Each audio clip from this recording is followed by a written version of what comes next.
School खुलने के दिन देश हैकत के अनुसार स्पिरिट बीस्ट यानी आत्मिक पशु बांटता है।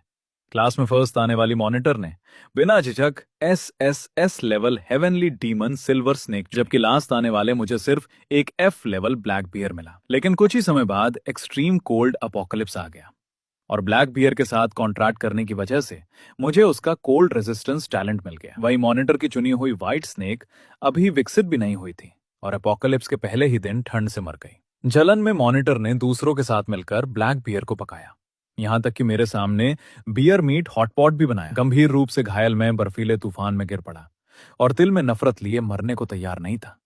जब मैंने दोबारा आंख खोली तो मैं उसी दिन वापस पहुंच गया जब स्पिरिट बीस्ट चुनना था। जैसे ही मैं पिछले जन्म की तरह ब्लैक बियर लेने जा रहा था, तभी ली यानपिंग अचानक चिल्लाई।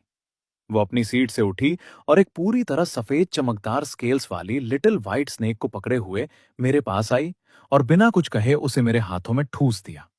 फिर तुरंत मुड़कर बॉक्स में रखे लिटिल ब्लैक बियर को उठा लिया, जैसे डर हो कि मैं उसे छीन न लूं। पूरी क्लास हैरान रह गई, यहां तक कि क्लास टीचर भी खुश नहीं दिखे। ये व्हाइट स्नेक इस बैच की सबसे शुद्ध ब्लड लाइन वाली थी, जिसकी एंशिएंट ब्लड लाइन कॉन्सेंट्रेशन 80% तक, और कहा जाता था कि ये एंशिएंट हेवनली डीमन पाइथन की वंशज है। टीचर ने कहा कि आधे अधूरे स्पिरिट बीस्ट का चुनाव मजाक नहीं है, ये फ्यूचर ग्रोथ लिमिट से जुड़ा है, जल्दी से एक्सचेंज कर लो। लेकिन ली यानपिंग बोली कि हु वेन को इस व्हाइट स्नेक की उससे ज्यादा जरूरत है। उसकी परफॉर्मेंस अच्छी है, इसलिए वो किसी भी स्पिरिट बीस्ट के साथ स्ट्रांग बन सकती है, जबकि हु वेन का कल्चरेशन टैलेंट एवरेज है और अगर उसे मिक्स ब्लड लाइन वाला ब्लैक बियर मिला तो उसका भविष्य बर्बाद हो जाएगा। इसलिए वो विलिंगली एक्सचेंज करना चाहती है। ये सुनते ही क्लास में शोर मच गया और सब उसकी निस्वार्थ भावना की तारीफ करने लगे। कुछ लोग बोले कि कल्टीवेशन में सबसे जरूरी दाव हार्ट होता है और उसका दिल बहुत प्योर है। भले ही स्पिरिट बीस्ट वीक हो, उसका फ्यूचर अनलिमिटेड होगा। फिर सबने मुझसे कहा कि जल्दी से उसे थैंक्स बोलो। मैंने साफ मना कर दिया और कहा कि मुझे उसकी फेक काइंडनेस की जरूरत नहीं है, मुझे वही ब्लैक बियर चाहिए। ली यानपिंग की आंखों में एक पल के लिए घबराहट दिखी। उसने ब्लैक बियर को और कसकर पकड़ा और ऐसे देखने लगी जैसे गलती मेरी ही हो। उसने कहा कि मैं उसे टेस्ट मत करूं, वो सच में एक्सचेंज करना चाहती है। लेकिन मैंने कहा ये नाटक मत करो, सच में जरूरत नहीं है। तभी अचानक मेरी कलाई में तेज दर्द हुआ, जैसे किसी ने काट लिया। नीचे देखा तो लिटिल व्हाइट स्नेक के 2 छोटे दांत मेरी स्किन में धसे हुए थे और खून बह रहा था। उसने अपनी 2 फांक जीभ से मेरी कलाई को छुआ और एक अजीब सी सुन्नता फैल गई। बस इतने में उसने मेरे साथ कॉन्ट्रैक्ट कर लिया, वो भी life and death blood line contract. Class में हलचल मच गई। पहले सबको लगा था कि मैं एटीट्यूड दिखा रहा हूं, इसलिए व्हाइट स्नेक नहीं ले रहा, लेकिन अब सबको लगा कि मैं दिखावा कर रहा था। एक तरफ मना कर रहा था और दूसरी तरफ जल्दी से कॉन्ट्रैक्ट कर लिया ताकि ली यानपिंग अपना फैसला ना बदले। लोग मुझे बेकार कहने लगे। कॉन्ट्रैक्ट के बाद व्हाइट स्नेक गहरी नींद में चली गई और मैं चुपचाप अपनी सीट पर वापस आ गया। चेहरा उदास था। सिर्फ मुझे पता था कि ये रेयर दिखने वाली व्हाइट स्नेक आधे महीने में बेकार बोझ बन जाएगी। तभी मेरी नजर ली यानपिंग पर पड़ी और मुझे समझ आया कि वो व्हाइट स्नेक नहीं चाहती, बल्कि ब्लैक बियर के लिए मुझसे लड़ रही है। इसका मतलब वो भी रिबॉर्न है। पिछले जन्म में उसने व्हाइट स्नेक चुनी थी और मुझे मजबूरी में ब्लैक बियर मिला था। लेकिन आधे महीने बाद एक्सट्रीम कोल्ड एपोकलिप्स आ गया। ग्लोबल टेम्परेचर -50 डिग्री सेल्सियस तक गिर गया और पृथ्वी फ्रीजिंग हेल बन गई। व्हाइट स्नेक अपनी नोबल ब्लड लाइन के बावजूद लंबा ग्रोथ साइकिल होने की वजह से उसी दिन ठंड से मर गई, जबकि ब्लैक बियर मेरी देखभाल में जल्दी अडल्ट स्टेज में पहुंच गया और टैलेंट शेयरिंग एक्टिवेट होते ही मैं एपोकलिप्स में एकमात्र इंसान बन गया जिसे ठंड से डर नहीं था। बाद में मैं एबिलिटी टीम के साथ रिसोर्सेज ढूंढने गया और ली यानपिंग कई बार ब्लैक बियर को बहकाने की कोशिश करती रही ताकि वो कॉन्ट्रैक्ट तोड़कर उसका बन जाए, लेकिन ब्लैक बियर हर बार मना कर देता। बार बार रिजेक्ट होने के बाद वो गुस्से में आ गई और दूसरों से कहा कि ब्लैक बियर का मांस खा लो तो ठंड से बच सकते हो। इसी वजह से एक बार रिसोर्सेज ढूंढने जाते समय उसने कई एबिलिटी यूजर्स के साथ मिलकर मुझे और ब्लैक बियर को मार डाला और उस इंसान खाने वाले एपोकलिप्स में हम उनके खाने का हिस्सा बन गए। अब मैं ठंडी नजरों से ली यानपिंग के हाथ में पकड़े ब्लैक बियर को देख रहा था। पिछले जन्म में हमारा रिश्ता बहुत गहरा था, हम एक दूसरे की जान पर भरोसा करते थे, लेकिन इस जन्म में उसे मुझसे छीन लिया गया। कोल्ड रेजिस्टेंस टैलेंट गया तो गया, लेकिन पिछले जन्म का बदला खून से ही चुकाऊंगा। मैं ब्लैक बियर को घूर रहा था, तभी उसने भी अपनी आंखें घुमाकर मेरी तरफ देखा और हमारी नजरें मिल गई। ये लगभग खिलौने जितने आकार का छोटा ब्लैक बियर अचानक मेरी तरफ 2 बार पलके झपकाया। ना 1 बार, ना 3 बार, बल्कि ठीक 2 बार। मेरा दिल जोर से धड़क उठा। ये पिछले जन्म में मेरे और ब्लैक बियर के बीच का सीक्रेट सिग्नल था, जिसका मतलब था मुझे निश्चिंत रहने को कहना। ये सोचकर मैंने अनजाने में ली यानपिंग की तरफ एक खुद समझ लो वाली नजर डाली। ब्लैक बियर दिखने में भले ही सीधा साधा और भोला लगे, लेकिन अंदर से पूरी तरह चालाक और शातिर है। मैं अभी ब्लैक बियर के साथ नजरों से बात ही कर रहा था कि अचानक मेरी उंगली को एक ठंडा सा छोटा मुंह पकड़ लेता है। नीचे देखता हूं तो पता चलता है कि मेरी वही बेकार लिटिल व्हाइट स्नेक, जो बस दिखने में अच्छी है और बाकी किसी काम की नहीं, जाग गई है। तभी मेरे दिमाग में उसकी आवाज गूंजती है, मैं बेकार नहीं हूं और तुम आदमी, उस काले बदसूरत को मत देखो। मैं दूसरे हाथ से उसके छोटे से सिर को हल्का सा ठोकता हूं और पूछता हूं, तुम बोल रही हो? लिटिल व्हाइट स्नेक घमंडी अंदाज में सिर उठाकर मेरी हथेली पर लिपट जाती है और कहती है, मेरा नाम लिंग शियू है आदमी, अगर चाहो तो मुझे क्वीन भी कह सकते हो। मैं हल्की मुस्कान के साथ कहता हूँ, छोटे बच्चे, तुम्हें ये चूनी ब्यू यानी ओवर ड्रामेटिक बातें किसने सिखाई? आमतौर पर कॉन्ट्रैक्ट बीस्ट के साथ कॉन्ट्रैक्ट इंसान शुरू करते हैं, क्योंकि बीस्ट रेस स्वभाव से घमंडी होती है। सिर्फ बचपन में ही वे थोड़े नरम होते हैं और तब भी बहुत कम बार ही किसी इंसान के करीब आकर खुद कॉन्ट्रैक्ट करते हैं। लेकिन यहाँ तो सब उल्टा हो गया था। क्लास के सभी छात्र अपने अपने कॉन्ट्रैक्ट सर्कल बनाकर अपने बीस्ट से कॉन्ट्रैक्ट करने लगे, लेकिन मैं उनमें शामिल नहीं था। अगर कोई अपनी आंखों से ना देखता तो कभी यकीन नहीं करता कि मुझे एक ancient high blood line beast ने जबरदस्ती कॉन्ट्रैक्ट कर लिया। मैं उससे पूछता हूँ, लिंग शियू, तुमने मुझसे खुद कॉन्ट्रैक्ट क्यों किया? वो जवाब देती है, वो लड़की, उससे बदबू आती है। मैं चौंक कर पूछता हूँ, बदबू? ली यनपिंग तो स्कूल ब्यूटी है, कितने लड़के उसके पीछे घूमते हैं और कहते हैं कि वो खुशबूदार है। लिंग शियू ठंडे स्वर में कहती है, उनकी आंखें खराब हैं, ये सोल की बदबू है। मैं फिर पूछता हूँ, तो मैं? वो मेरी बाह में और लिपटते हुए थोड़ा अजीब लहजे में कहती है, ठीक ठाक हो, खाली हो, साफ हो। मैं उसकी स्केल्स को उंगलियों से छूता हूँ। वो बेहद स्मूथ और ठंडी है, जैसे सबसे बढ़िया सिल्क से भी ज्यादा मुलायम। मैं कभी उसका सिर छूता हूँ, कभी शरीर, और आखिर में खुद को रोक नहीं पाता और उसकी छोटी सी पूंछ पकड़ लेता हूँ। कहते हैं कि सांप की 7 इंचेस वाली जगह छूनी नहीं चाहिए, लेकिन वो इतनी छोटी है कि मुझे लगता है शायद कोई दिक्कत नहीं होगी। जैसे ही मैं उसकी पूंछ पकड़ता हूँ, लिंग शियू का पूरा शरीर बिजली के झटके जैसा स्टिफ हो जाता है। उसके सफेद स्केल्स के बीच की स्किन हल्की गुलाबी हो जाती है और उसका चेहरा ऐसा लगने लगता है जैसे कोई छोटी लड़की शर्म से भर गई हो। मैं तुरंत हाथ पीछे खींच लेता हूँ और कैजुअली कहता हूँ, छोटे बच्चे, दिमाग में बेकार चीजें मत सोचो। लिंग शियू इतनी नाराज हो जाती है कि उसकी आंखों में पानी आ जाता है। वो करती है और मुड़कर मुझे इग्नोर करने लगती है। इसी समय ली यनपिंग सबसे पहले कॉन्ट्रैक्ट सर्कल पूरा कर लेती है। उसके चेहरे पर खुशी साफ दिखती है और वो तुरंत ब्लैक बियर के साथ कॉन्ट्रैक्ट शुरू कर देती है। कॉन्ट्रैक्ट फॉर्मेशन ब्लैक बियर को घेर लेता है और तेजी से घूमने लगता है, लेकिन उसके अंदर ब्लैक बियर अपनी स्पिरिचुअल पावर एक्टिवेट कर रहा होता है। तभी मेरे दिमाग में फिर से गुस्से भरी आवाज गूंजती है, तुम बुरे इंसान हो। वो सबसे सीधा है। बिना देखे ही मुझे समझ आ जाता है कि ये मेरी वही चुनी ब्यू, घमंडी और शर्मीली छोटी क्वीन है। मैं कैजुअली उसके ठंडे स्केल्स पर हल्का सा थपथपाता हूं और पूछता हूं, मैं कैसे बुरा हूं? वो गुस्से में कहती है, तुमने मेरी पूंछ छुई और दूसरी औरत को देख रहे थे, तुम उसी काले बदसूरत को देख रहे थे। मैं हल्की सी सांस लेकर कहता हूं, ठीक है, एक और बात ऐड कर लेते हैं, तुम तो बेवजह जेलस होने वाली हो। जैसे जैसे क्लास के सभी छात्रों का कॉन्ट्रैक्ट पूरा होता है, टीचर सबको कल्टीवेशन रिसोर्सेज देते हैं। मैं सिर्फ एक स्नैक अपने लिए रखता हूँ और बाकी सब लिंग शियू को खिला देता हूँ। कुल 19 स्नैक्स, और वो एक एक करके सब तुरंत खा जाती है। मैं क्लास से बाहर भी नहीं निकला होता कि सब खत्म हो जाता है। क्लास के छात्र मुझे अजीब नजरों से देखने लगते हैं। कोई कहता है कि हु एन पागल हो गया है, कोई कहता है कि उसने एक हफ्ते का कल्टीवेशन रिसोर्स सब व्हाइट स्नेक को दे दिया, कोई कहता है कि स्नैक्स धीरे धीरे देना चाहिए, और कोई कहता है कि ये तो खुद के कल्टीवेशन के लिए होता है। यहाँ तक कि कुछ लोग ये भी कहते हैं कि इतनी अच्छी व्हाइट स्नेक इसे मिलकर भी बर्बाद हो गई।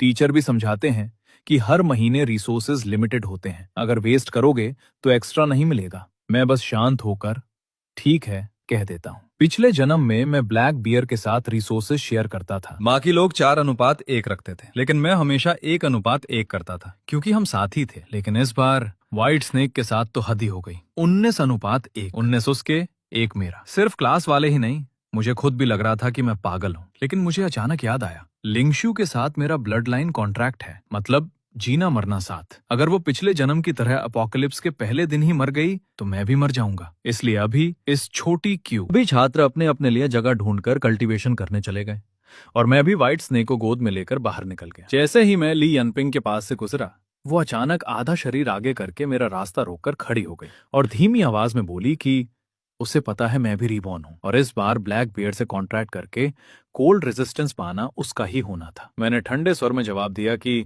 तो फिर अच्छे से जीना, क्योंकि मैं अभी भी उसे अपने हाथों से खत्म करने का इंतजार कर रहा हूं। ली यनपिंग की आंखों में एक पल के लिए डर चमका, लेकिन तुरंत ही वो घमंड में बदल गया। उसने कहा कि अब उसके पास ब्लैक बियर है, वो जरूर जिंदा रहेगी और हम दोनों बेकार अपोकलिप्स के पहले ही दिन मरने का इंतजार करें। मेरी गोद में पड़ी व्हाइट स्नेक ने आलस से आंखें उठाकर उसकी तरफ देखा, फिर जीभ बाहर निकालकर उसकी तरफ फुफकार मारी और एक बेहद घिनौनी सड़ी बदबू एक पल में हवा में फैल गई। ली यनपिंग के चेहरे का आत्मविश्वास तुरंत टूट गया और वो चीखती हुई कई कदम पीछे हट गई। मैं हल्का सा हंसा और व्हाइट स्नेक को लेकर आगे बढ़ गया। स्पिरिट बीस्ट पालना एक बॉटमलेस पिट जैसा है और इतने सारे स्नैक्स कहां से लाऊं, यही एक बड़ी समस्या थी। मैं उंगलियों से लिंग शू के स्केल्स को हल्के हल्के थपथपाते हुए सोच रहा था कि तभी अचानक मुझे पिछले जन्म की एक बात याद आई। अपोकलिप्स से पहले मीडिया ने एक छोटे स्पिरिट वेन का खुलासा किया था और समय के हिसाब से अभी तक शायद किसी को उसका पता नहीं चला होगा। ये सोचकर मैं तुरंत व्हाइट स्नेक को लेकर गाड़ी से उस जगह की तरफ निकल पड़ा। जब मैं पिछले जन्म के हिसाब से चिन्हित लोकेशन पर पहुंचा तो देखा कि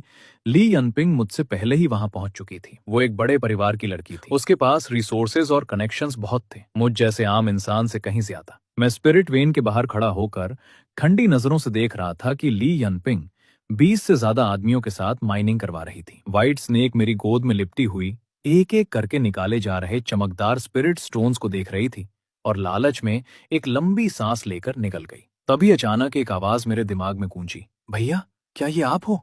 मैंने तुरंत पहचान लिया, जोंग। मैंने पूछा कि क्या वो टेलीपैथी कर सकता है? उसने बताया कि ली यनपिंग ने उस पर बहुत रिसोर्सेज खर्च किए हैं और उसे अवेकनिंग सोल हर्ब दिया है जिससे वो मेंटल कम्युनिकेशन कर सकता है। उसने कहा कि मैं व्हाइट स्नेक को लेकर पहले कहीं आराम कर लूं और जब सारे स्पिरिट स्टोन्स निकल जाएंगे तो वो मुझे बुलाएगा। मैं एक पल के लिए रुक गया और ब्लैक बियर से मन ही मन बात पूरी की। जैसे ही मैं होश में आया, मेरे सामने एक छोटी नाजुक सी स्नेक फेस मुझे शक भरी नजरों से देख रही थी। लिंग शू मेरे हाथ पर लिपटी हुई थी और उसका घमंडी चेहरा मेरे करीब आ गया था। उसकी ठंडी सांस मेरे चेहरे पर पड़ रही थी। वो नाराज होकर बोली कि मैंने उसकी नजर बचाकर दूसरी औरत से बात करने की हिम्मत कैसे की। मैंने एक हाथ से उसकी गर्दन पकड़ी और उसे अपने हाथ से अलग किया, फिर दूसरे हाथ से उसके गाल को हल्का सा दबाते हुए कहा कि छोटे बच्चे, शब्दों का सही इस्तेमाल करो। वो तुरंत बोली कि वो गलत नहीं है, क्योंकि मेरी आत्मा में भालू की गंध है, वही काला वाला। ये छोटी स्नेक सच में काफी सेंसिटिव थी। वो आगे बोली कि हेवनली डीमन पाइथन रेस में जिससे ब्लड लाइन कॉन्ट्रैक्ट किया जाता है वही लाइफ टाइम पार्टनर होता है और मैं उस भालू के साथ कोई रिश्ता नहीं रख सकता। मैं थोड़ा अजीब चेहरा बनाकर बोला कि वो अभी इतनी छोटी है, उसे पार्टनर का मतलब भी पता है या नहीं? लिंग शू ने नाराज होकर मेरी तरफ देखा और उसकी पूंछ हिलने लगी। अचानक उसकी ठंडी जीभ मेरे गाल को छू गई। मैं कुछ समझ पाता उससे पहले ही वो जल्दी से पीछे हट गई और धीरे से बोला, मैंने तुम्हें चाटा है, अब तुम मेरे हो गए हो। यहाँ पर मेरा निशान लग चुका है, अब कोई और तुम्हें छू नहीं सकता। तो अब निशान लगाने की जगह भी होती है क्या? मुझे लगता है तुम स्नेक नहीं बल्कि डॉग हो। मैं वहीं खड़ा रह गया, मेरे होंठ हल्के से फड़क गए। स्पिरिट वेन्स का काम ब्लैक बियर को दे दिया। मैंने लिंगशु को उठाया और कार में वापस आ गया। एयर कंडीशनर की हवा खाते हुए मैं तरबूज खाने लगा और कार के सेंट्रल स्क्रीन पर एक मूवी चला दी। थोड़ी देर में मैं नींद में डूबने लगा। जब फिर से उठा तो आसमान पहले ही अंधेरा हो चुका था। जंगल के बीच दूर दराज का इलाका, जहां बिल्कुल भी रोशनी नहीं थी, चारों तरफ बस खामोश अंधेरा था। वे सभी चले गए थे। नीचे देखा तो लिंगशु सतर्क थी। वो मुझे शिकायत भरी नजरों से देख रही थी। मैं अनजाने में थोड़ा गिल्टी महसूस करने लगा। लिंगशु ने सिर घुमा लिया। कोई एक्सप्लेनेशन नहीं, मैं नहीं सुनूंगी। आज मैं तुमसे बात भी नहीं करूंगी। रात के अंधेरे में मैं व्हाइट स्नेक को गोद में लेकर step by step spirit when की जगह की ओर बढ़ गया। जैसा ब्लैक बियर ने बताया था, वहां के आसपास कोई भी नहीं, सिर्फ एक अरे था जिससे स्पिरिट वेन को छिपाया गया था। व्हाइट स्नेक ने जब मुझे स्पिरिट वेन वाली जगह पर देखा तो वो क्यूरियस थी कि मैं यहाँ क्यों आया हूँ, लेकिन क्योंकि उसने अभी कहा था कि वो मुझसे बात नहीं करेगी, इसलिए क्यूरियोसिटी होने के बावजूद वो होंठ फुलाकर चुप रही। मैं अरे के पास छिप गया। थोड़ी देर में ब्लैक बियर ने अरे खोल दिया और मुझे सिर दिखाया। अब वो बोल भी सकता था। उसने मुझे पंजा हिलाया। गग कहलाई। मेरी गोद में व्हाइट स्नेक ने ब्लैक बियर को देखा और मेरी गोद में ही अपनी स्नेक टंग निकालकर उसकी तरफ एक धमकी भरा खतरनाक एक्सप्रेशन दिया। मैंने तुरंत व्हाइट स्नेक का मुंह बंद कर दिया और ब्लैक बियर की तरफ एक बेबस मुस्कान दी। लिंगशु थोड़ी टेम्पर वाली है। ब्लैक बियर आगे आगे मुझे रास्ता दिखा रहा था। कोई बात नहीं, आपको भी मत डांटो। लेकिन व्हाइट स्नेक की आवाज मेरे दिमाग में गूंज उठी। वो ग्रीन टी है, वो ब्लैक स्किन ग्रीन टी है। मुझे छोड़ दो, आज मैं उसे काट ही डालूंगी। मैं अभी भी जिंदा हूं और तुम मेरे सामने ही। मैंने ब्लैक बियर के शरीर के चारों ओर हल्की ऊर्जा देखी और व्हाइट स्नेक को जमीन पर छोड़ दिया। जमीन पर गिरते ही लिंगशु पीछे मुड़ी और अविश्वास से मेरी तरफ देखने लगी, जैसे उसे बिल्कुल उम्मीद नहीं थी। वो 0.008 मीटर प्रति सेकंड की कछुए जैसी स्पीड से हर स्टेप पर 3 बार पीछे मुड़ते हुए ब्लैक बियर की तरफ बढ़ी। आखिर में वो चौथी बार पीछे मुड़ी और अनिश्चित होकर मुझे देखा। उसने पूछा कि क्या मैं उसे रोकता भी नहीं हूं? क्या मुझे डर नहीं कि वो मेरे उस अच्छे पार्टनर को काट डालेगी? मैंने ब्लैक बियर के शरीर की स्पिरिचुअल एनर्जी देखी। पूरा दिन स्नैक्स खाने वाले ब्लैक बियर के शरीर में स्पिरिचुअल एनर्जी व्हाइट स्नेक से कम 50 गुना ज्यादा थी। कौन किसे काट डालेगा कहना मुश्किल था। मैं मुस्कुराते हुए उसे देखता रहा और कहा कि मुझे उसकी ताकत देखनी है। अगर वो उसे काट देगी तो आगे से मैं सिर्फ उसका ही हो जाऊंगा। व्हाइट स्नेक की पूंछ जमीन पर जोर से टकराने लगी। मेरी बातों से वो थोड़ा प्रभावित हो गई, लेकिन फिर उसने ब्लैक बियर की टेरिफाइंग स्पिरिचुअल एनर्जी देखी और फिर भी झिझकते हुए वापस रेंग कर मेरे पैरों के पास आ गई। ये चीज सच में वीक को दबाने वाली और स्ट्रॉन्ग से डरने वाली थी। ब्लैक बियर ने स्पिरिट वेन के स्पिरिचुअल फूड को 3 हिस्सों में बांटा। अपने लिए बहुत छोटा सा हिस्सा रखा और एक बहुत बड़ा पहाड़ जैसा ढेर अलग रखा। लिंगशू उस बड़े ढेर को देखकर उसकी आंखों में ग्रीन ग्लो आ गया। उसने कहा कि ये ब्लैक स्किन मेरे साथ काफी जनरस है। ब्लैक बियर ने छोटे ढेर की तरफ इशारा करते हुए कहा कि ये मैं रख लूं, कल्टीवेशन के लिए काफी है। और फिर बड़े ढेर की तरफ इशारा करते हुए कहा कि ये सब जेजे को दे। उसने कहा कि ये ब्लैक स्किन शायद मेरे प्रति इंटरेस्टेड नहीं है। लिंगशू जोर से बोल उठी कि वो उसे खुश करने की कोशिश कर रहा है। मैंने उसके सिर पर हल्का सा फ्लिक किया और कहा कि क्या वो लव ब्रेन है? हर चीज को लव में क्यों जोड़ देती है? लिंगशू अभी भी नाराज, लेकिन जैसे ही मैंने स्पिरिट स्टोन्स का नाम लिया वो तुरंत शांत हो गई। मैंने ब्लैक बियर की तरफ देखा और पूछा कि मैंने यहाँ सब खाली कर दिया है, क्या ली यानपिंग उसे नुकसान पहुंचाएगा? ब्लैक बियर ने सिर हिलाया और कहा कि वो महिला अब उसकी हर बात मानती है। दूसरे दिन ली यानपिंग खाली हो चुकी स्पिरिट वेन को देखकर स्टैंडन रह गई और बोली कि मैंने सारे स्पिरिट स्टोन्स यूज कर दिए। ली यानपिंग जानता था कि 15 दिन बाद एक्सट्रीम कोल्ड अपोकलिप्स आने वाला है और ब्लैक बेयर की स्किल बहुत कीमती होगी। उसने कहा कि ठीक है, वो उसे प्रेशर में ही देगी। उसने गलत मतलब नहीं कहा था। फिर उसने कहा कि उसे कल्टीवेशन के लिए स्नैक्स चाहिए और जल्दी से और स्नैक्स भेजे जाएं, बहुत ज्यादा नहीं। उसने पूछा कि क्या 10 ट्रक चाहिए? उसने कहा कि बहुत ज्यादा नहीं है। अगर 10 ट्रक लाए जाएं तो शायद वो हायर लेवल स्किल अवेकन कर पाएगा।